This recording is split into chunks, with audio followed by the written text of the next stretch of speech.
So we're getting yet another powerful Ice Vision card. I feel like there's just so many of them right now. But today we'll look at the stats, the abilities, and whether it's worth the pull for or not. So let's begin. Starlit Tryst is a ice/attack vision card. It is tailored towards offense and killing enemies faster for slash attackers. It's overall really good, but there's only a limited amount of slots in your team, right? If it's for PvP, you can only have 3 of them, and if it's for PvE, then you can have 5. I think for PvE it's fine, we'll still have enough vision card slots to make use of that, but for PvP, it's a tough fit.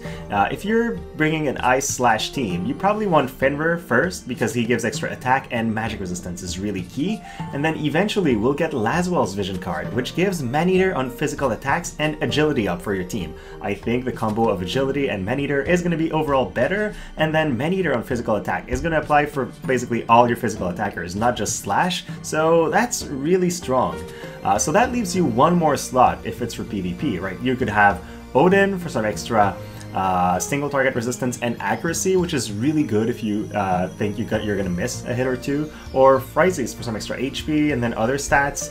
So is that going to be the vision card you want to run? It really depends on your team, but I don't think there will be that many occasions where you will actually be wanting to use this card. Except of course if you pulled for Velric, for him it's really good.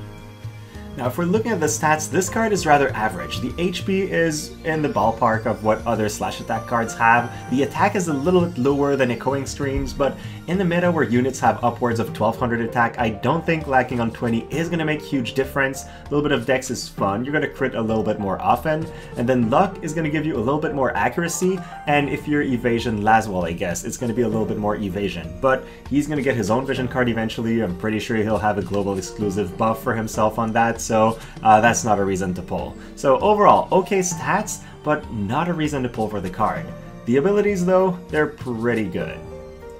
So the first individual ability is luck up 15% for Ice unit. Again, Evasion Laswell could really benefit from that.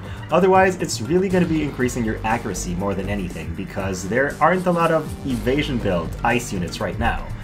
If you're Velric specifically, you gain 15% attack and 15 accuracy. So for Velric, this card is actually going to be super good and top tier.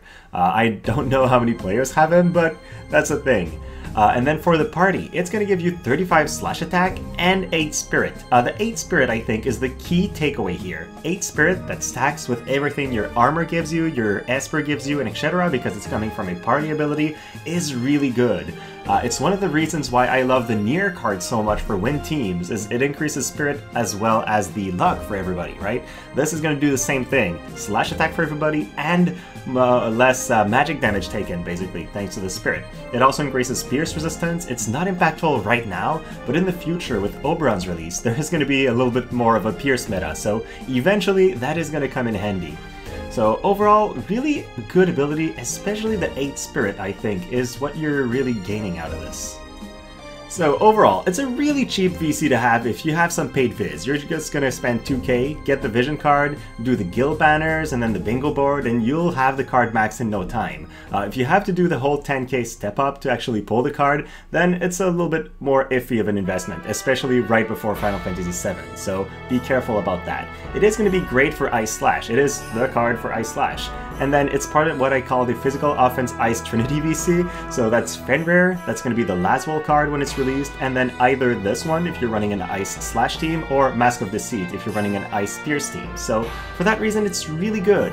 But here's the thing, you don't have to pull this right now, it is not time limited, and there's so many ice options that even if you're running an ice slash team, you might choose not to use this one because you want Fenrir or you want some other cards and you just have 3 slots for PvP. For PvE, if you're more of a PvE focused player, well yeah, for missions that require ice, this is going to be super good.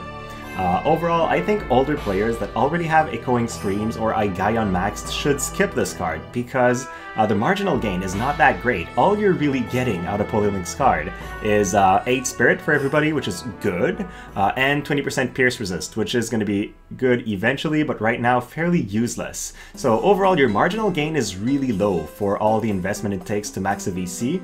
So unless you go the paid route and then do the guild banners and try not to spend a lot of viz on this and still max the card, I would definitely skip.